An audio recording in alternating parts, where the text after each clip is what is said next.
ವೀಕ್ಷಕರೇ ನಮಸ್ಕಾರ. ನೀವು ನಿಮ್ಮ ಜೀವನದಲ್ಲಿ ಹೊಸ ವಿಷಯಗಳನ್ನು ಕಲಿಬೇಕೇ, ಹೊಸ ವಿಷಯಗಳನ್ನು ತಿಳ್ಕೊಳ್ಬೇಕೇ? ಹಾಗಾದರೆ ನಮ್ಮ ಯೂಟ್ಯೂಬ್ ಚಾನಲ್ನ ತಪ್ಪದೆ ನೋಡಿ. ನಿಮ್ಮ ಜೀವನಕ್ಕೆ ಅನುಕೂಲವಾಗಬಲ್ಲ, ದಾರಿದೀಪವಾಗಬಲ್ಲ ವಿಡಿಯೋಗಳನ್ನು ನಮ್ಮ ಯೂಟ್ಯೂಬ್ ಚಾನಲ್ನಲ್ಲಿ ನಾವು ಪ್ರತಿದಿನ ಅಪ್ಲೋಡ್ ಮಾಡ್ತೀವಿ. ಹಿಂದೂ ಸಂಪ್ರದಾಯದ ಪ್ರಕಾರ ಕಾಗೆಗೆ ವಿಶೇಷ ಸ್ಥಾನಮಾನ ನೀಡಲಾಗಿದೆ. ಶನಿ ಪುರಾಣದ ಪ್ರಕಾರ ಕಾಗೆ ದಂಡಕಾರಕ, ಶನಿ ಮಹಾತ್ಮನ ವಾಹನವಾಗಿದೆ. ಪಕ್ಷಿ ಜಾತಿಗೆ ಸೇರಿದ ಕಾಗೆಯನ್ನ ಹಿಂದಿನ ಕಾಲದಲ್ಲಿ ಸಂಪರ್ಕ ಸಾಧನವಾಗಿ ಬಳಸಲಾಗ್ತಾ ಇತ್ತು ಎನ್ನಲಾಗಿದೆ. ಯಾಕಂದ್ರೆ ಯಾವುದೇ ರೀತಿಯ ತಂತ್ರಜ್ಞಾನ, ದೂರವಾಣಿ ಇಲ್ಲದಂತಹ ಕಾಲದಲ್ಲಿ ಕಾಗೆಯನ್ನೇ ಸಂದೇಶ ರವಾನಿಸೋಕೆ ಬಳಸಲಾಗ್ತಾ ಇತ್ತು. ನಮ್ಮ ಹಿರಿಯರ ಪ್ರಕಾರ ಕಾಗೆಗೂ ಮನುಷ್ಯನಿಗೂ ಅವಿನಾಭಾವ ಸಂಬಂಧವಿದೆ ಎನ್ನಲಾಗುತ್ತೆ. ಎಲ್ರಿಗೂ ತಿಳಿದಿರೋ ಹಾಗೆ ಒಂದೊಂದು ಪಕ್ಷಿಯು ಒಂದೊಂದು ತರಹದ ವಿಶಿಷ್ಟ ಧ್ವನಿಯನ್ನು ಹೊಂದಿರುತ್ತೆ. ಆ ಧ್ವನಿಗಳಲ್ಲಿ ಕೆಲವು ಇಂಪಾಗಿದ್ದರೆ ಮತ್ತೆ ಕೆಲವು ಕರ್ಕಶವಾಗಿರುತ್ತೆ. ಹೀಗೆ ಕಾಗೆಯು ಸಹ ಒಂದು ವಿಶೇಷ ಧ್ವನಿಯನ್ನು ಹೊಂದಿದೆ.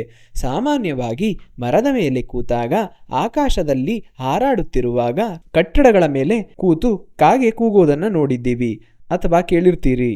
ಹಾಗೆ ಕಾಗೆ ಪದೇ ಪದೇ ಕೂಗ್ತಾ ಇದ್ರೆ ಅದನ್ನ ಮುಂದಾಗುವ ಘಟನೆಗಳ ಸೂಚನೆ ಅಂತ ಕೆಲವರು ಭಾವಿಸ್ತಾರೆ. ಹೀಗೆ ಕಾಗೆಯ ಚಟುವಟಿಕೆಗಳು, ಹಾಗೆ ಕಾಗೆ ಕೂಗೋದ್ರ ಬಗ್ಗೆ ಪುರಾಣಗಳು ಹಾಗೂ ಜ್ಯೋತಿಷ್ಯ ಏನು ಹೇಳುತ್ತೆ ಅನ್ನೋದನ್ನ ಇವತ್ತಿನ ವಿಡಿಯೋದಲ್ಲಿ ನಾವು ತಿಳ್ಕೊಳ್ಳೋಣ. ಕಾಗೆಯ ಧ್ವನಿ ಕೇಳಿದಾಗ ಅದು ನಮಗೆ ಕಿರಿಕಿರಿಯನ್ನುಂಟು ಮಾಡೋದು ಸಹಜ. ಅದನ್ನ ಓಡಿಸೋಕೆ ಪ್ರಯತ್ನ ಪಡ್ತೀವಿ. ಕೆಲವೊಮ್ಮೆ ನಾವು ಹೆದರಿಸಿದ ತಕ್ಷಣ ಕಾಗೆ ಹಾರಿ ಹೋಗುತ್ತೆ. ಆದರೆ ಕೆಲವು ಅಪರೂಪದ ಸಂದರ್ಭಗಳಲ್ಲಿ ನೀವು ಎಷ್ಟೇ ಓಡಿಸಿದ್ರೂ ಕಾಗೆ ಹೋಗೋದೇ ಇಲ್ಲ. ಹೀಗೆ ಮನೆ ಮುಂದೆ ಕಾಗೆ ನಿರಂತರವಾಗಿ ಕೂಗೋದಕ್ಕೆ ನಾನಾ ಅರ್ಥವಿದೆ ಅಂತ ಹೇಳ್ತಾರೆ. ಕೆಲವರು ಇದನ್ನ ಅಶುಭ ಅಂತ ಪರಿಗಣಿಸಿದ್ರೆ, ಇನ್ನು ಕೆಲವರು ಇದನ್ನ ಶುಭ ಅಂತ ಪರಿಗಣಿಸ್ತಾರೆ. ಶಕುನಶಾಸ್ತ್ರದ ಪ್ರಕಾರ ಕಾಗೆಯು ನಮಗೆ ಶುಭವನ್ನ ಸೂಚಿಸುತ್ತೆ ಅಂತ ಹೇಳಲಾಗುತ್ತೆ. ಪ್ರತಿಯೊಂದು ಶುಭ ಕಾರ್ಯಗಳ ಮುನ್ಸೂಚನೆ ಇದಾಗಿದೆ ಅಂತ ಹೇಳಲಾಗುತ್ತೆ. ಹಾಗಾದರೆ ಕಾಗೆಯು ಯಾವೆಲ್ಲ ಶುಭ ಸಂಕೇತಗಳನ್ನು ಸೂಚಿಸುತ್ತೆ ಅನ್ನೋದನ್ನು ನೋಡೋಣ. ನೀವು ಒಂದು ವೇಳೆ ಪ್ರಯಾಣದಲ್ಲಿರುವಾಗ ಕಾಗೆಯನ್ನು ನೋಡಿದ್ರೆ ನೀವು ಹೊರಟಿರೋ ಪ್ರಯಾಣವು ಯಶಸ್ವಿ ಆಗುತ್ತೆ ಅಂತ ಅರ್ಥ. ಒಂದು ವೇಳೆ ಕಾಗೆಯು ತನ್ನ ಬಾಯನ್ನು ಮಡಕೆಯೊಳಗೆ ಹಾಕಿ ಆ ಮಡಕೆಯಿಂದ ನೀರು ಕುಡಿದಿರೋದನ್ನು ನೋಡಿದ್ರೆ ಅದು ನಿಮಗೆ ಆರ್ಥಿಕ ಲಾಭದ ಸೂಚನೆಯನ್ನ ನೀಡುತ್ತೆ. ಈ ರೀತಿಯ ದೃಶ್ಯ ನಿಮ್ಮ ಕಣ್ಮುಂದೆ ಕಾಣಿಸ್ಕೊಂಡ್ರೆ ಆ ದಿನ ನಿಮ್ಮ ಆರ್ಥಿಕ ಪರಿಸ್ಥಿತಿಯೂ ಉತ್ತಮವಾಗಿರುತ್ತೆ ಅಂತ ಅರ್ಥ. ಹೊರಟ ಧ್ವನಿಯುಳ್ಳ ಕಾಗೆಯು ಬೆಳ್ಳಂಬೆಳಗ್ಗೆ ತನ್ನ ಪಾದವನ್ನು ನಿಮ್ಮ ದೇಹಕ್ಕೆ ಸೋಕಿಸಿದ್ರೆ ಅದು ನೀವು ಶೀಘ್ರದಲ್ಲೇ ಪ್ರಗತಿ ಮತ್ತು ಸಂಪತ್ತನ್ನು ಪಡೆಯುತ್ತೀರಾ ಅಂತ ಹೇಳಲಾಗುತ್ತೆ. ಒಂದು ವೇಳೆ ಮುಂಜಾನೆ ನೀವು ಎದ್ದ ತಕ್ಷಣ ನಿಮ್ಮ ಮನೆಯ ಮುಂದೆ ಕಾಗೆಯೊಂದು ಕೂಗೋ ಶಬ್ದವನ್ನು ಕೇಳಿದ್ರೆ ಅದು ನಿಮ್ಮ ಹಣ ಮತ್ತು ಗೌರವ ಎರಡು ಹೆಚ್ಚಾಗುವ ಮುನ್ಸೂಚನೆಯಾಗಿದೆ.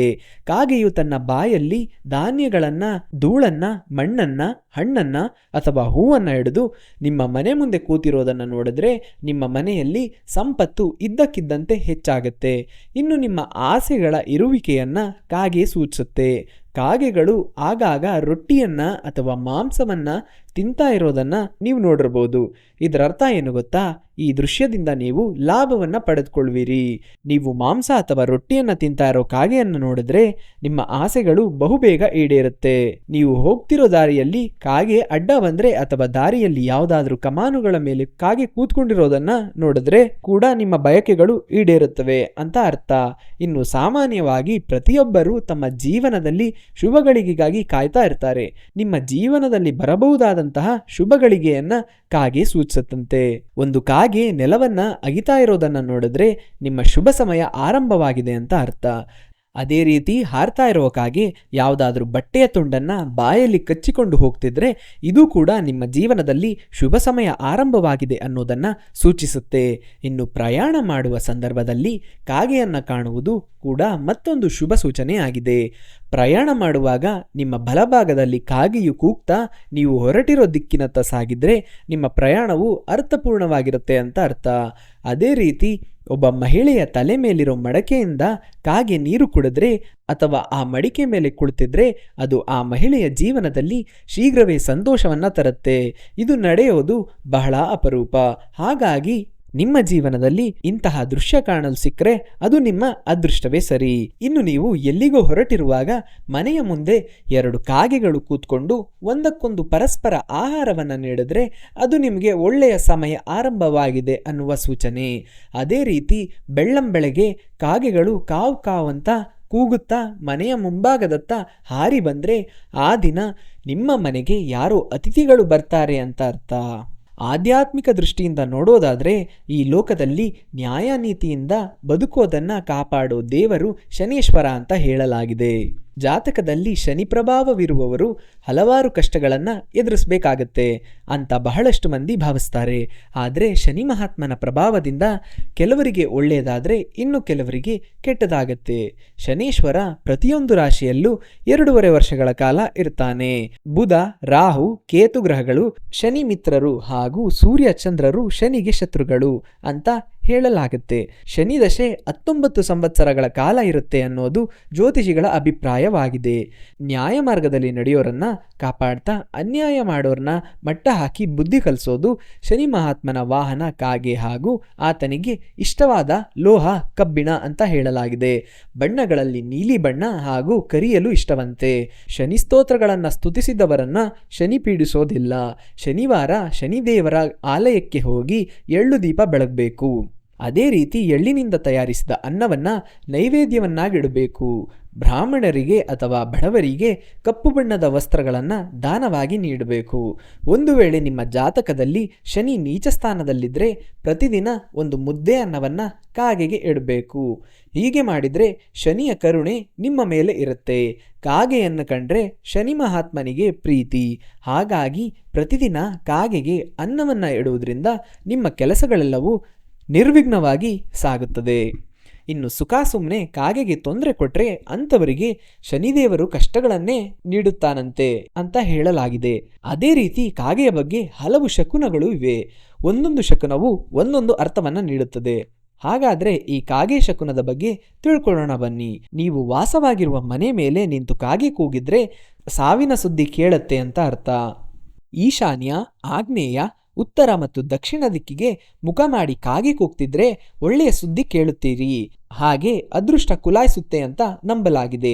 ಇನ್ನು ಶನಿದೇವನ ವಾಹನವಾದ ಕಾಗೆಗೆ ಪೂಜೆ ಕೂಡ ಮಾಡಲಾಗುತ್ತೆ.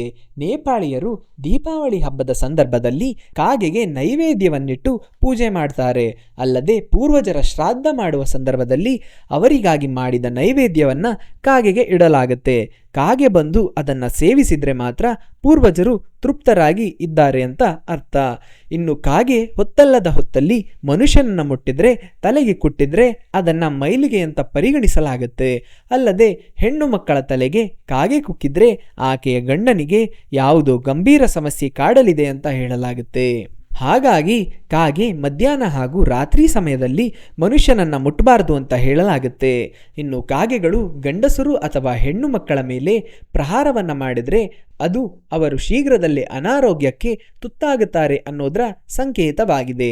ಇನ್ನು ಕಾಗೆಗಳ ಗುಂಪುಗಳು ಒಂದೇ ಜಾಗದಲ್ಲಿ ಕೂತ್ಕೊಂಡು ಒಂದೇ ಸಮನೆ ಕೂಗ್ತಿದ್ರೆ ಇದು ಆ ಸ್ಥಳದಲ್ಲಿ ವಾಸಿಸುವ ಜನರಲ್ಲಿ ಯಾರಾದರೂ ಸಮಸ್ಯೆಗೆ ಸಿಲುಕಿಕೊಳ್ತಾರೆ ಅನ್ನೋದರ ಸಂಕೇತವಾಗಿದೆ.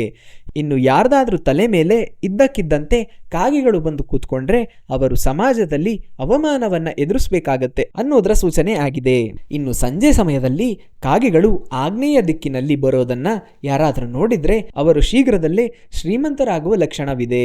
ಇನ್ನು ಕಾಗೆ ಪದೇ ಪದೇ ನಿಮ್ಮ ಮನೆಯೊಳಗೆ ಬರ್ತಿದ್ರೆ ಹಾಗೆ ಕಾಗೆ ನಿಮ್ಮ ಮನೆಯಲ್ಲಿ ಗೂಡು ಕಟ್ಟಿದ್ರೆ ಇದು ಕೂಡ ಬಹಳನೇ ದರಿದ್ರ ಅಂತ ಹೇಳಲಾಗುತ್ತೆ.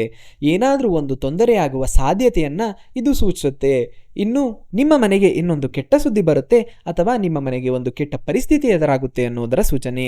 ಕಾಗೆಗಳು ಎಲ್ಲಿ ಬೇಕಾದರೂ ಇರುತ್ತವೆ. ಅವಕ್ಕೆ ಮನುಷ್ಯರ ಹಾಗೆ ನನ್ನ ಜಾಗ ನಿನ್ನ ಜಾಗ ಅನ್ನೋ ಚೌಕಟ್ಟು ಇರೋದಿಲ್ಲ. ಆದರೂ ಕೂಡ ಕಾಗೆಗಳು ಕಾಣುತ್ತವೆ ಅನ್ನೋದನ್ನ ಹಲವಾರು ರೂಪಕಗಳಾಗಿ ಸೂಚಿಕೆಗಳಾಗಿ ನೋಡ್ತೀವಿ. ಕೆಲವೊಮ್ಮೆ ಕಾಗೆಗಳನ್ನು ಅಶುಭ ಸೂಚಕ ಅಂತ ಓಡಿಸ್ತೀವಿ. ಆದರೆ ಪಿಂಡ ಇಟ್ಟಾಗ ಅದನ್ನೇ ಗೋಗರೆದು ಊಟಕ್ಕೆ ಕರಿತೀವಿ. ಕಾಗೆಯು ಶನಿವಾಹನ ಅನ್ನೋ ನಂಬಿಕೆ ಇರೋದ್ರಿಂದ ಅವು ಮುಟ್ಟಿ ಹೋದ್ರೆ ಶನಿ ಕಾಟ ಶುರುವಾಗುತ್ತೆ ಅನ್ನೋ ನಂಬಿಕೆ ನಮ್ಮದು. ಪಾಶ್ಚಾತ್ಯರಲ್ಲೂ ಕಾಗೆಯನ್ನ ದುರದೃಷ್ಟ ಸೂಚಕ ಅಂತ ನೋಡಲಾಗುತ್ತೆ. ಆದರೆ ಅಕಸ್ಮಾತ್ ರಸ್ತೆಯಲ್ಲಿ ಸತ್ತು ಬಿದ್ದಿರೋ ಕಾಗೆಯನ್ನು ನೋಡಿದ್ರೆ ಅದೃಷ್ಟ ಕುಲಾಯಿಸುತ್ತೆ ಅನ್ನೋದು ಅವರ ನಂಬಿಕೆ.